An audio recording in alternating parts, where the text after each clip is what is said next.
Ebi byona byizeraho bwa nyuma y'abatora okutekateka ko ryo mbici wabo wa Parish Development Model Juliet Katushabe o polisi yakwasare ahabwa kufera abantu 91 sente ngo abaheza PDM ngo kote basa kwicereza kuba mwemerera ekibagemeserize kuronda motoka y'ekika cha Diana okuzaha koti okwesharinga batyo kuba babahika omutawone ya Kabwohe hihe na hibaro kukorera eshanduche motoka yibabire no borramo etyo nkwe kunamura nganye ntababya na stamio miso na driver no mukazi yakicira omwana nyoko naza kureba tunamane cyabaho bambe nyowe narendi ya hansi kunareba hibwe nari mundi motoka ebira kunibira bitandwinda garikira omukazi ona tungarma ino mwana yanatira tuwanyitoro mwana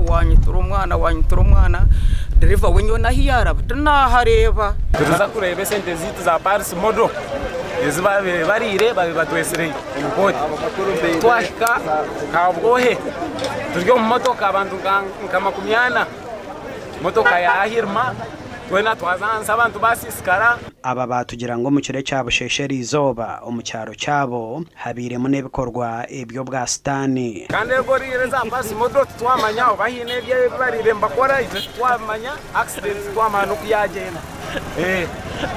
akabateriye mbajyangu mbakuronde ngoko yo kubaga mwe ngoko ngiyare ndo busuku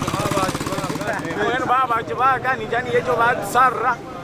nukwa abantu kubaga bagasisika aba batugira ngo neri izoba barukuza kusimbura omukatawone ko wabo akamanywa nkakatare emotoka kaceba hirike kandi kuba bargo mwanya wo bagenda ho kace nabwe garuke begeza mu kubahirika bit kubahika Kabwohe ahibarugurize shanduce kahwamo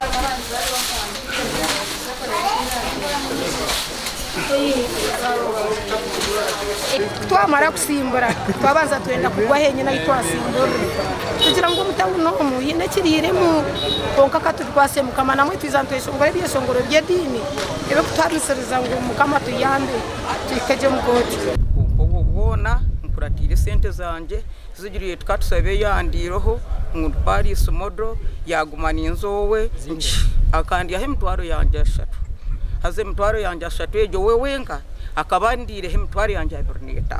bwa nyuma yo kutunga batando abantu abarukurenga 20 batwarwa mu irwariro rya Kabwohe Health Center 4 kandi abandi batano batwarwa Mbarara Regional Referral Hospital abandi nukwe kugumizamo n'ekigenderwa cyabo cyo kurumba koti aho bashanga Juliet Arionari yetwa mu koti omubukome bw'amani Gorot tebakoraho owemyaka nkagane nayo bukuru obafezere mitwaro nshanjo kuyareba Juliet bariyo bamureto mukoti yaraganga koma anyo kuna totoro ingereza na bernasiaho ntakuchimanya nko mukadi sikabaza sente emtwaro nshanjo konka kuna hichiromka muze ati nyimbweno ati otuhazima yatene sente nyinje tunyona gambeze nagamba iko mukaza turiye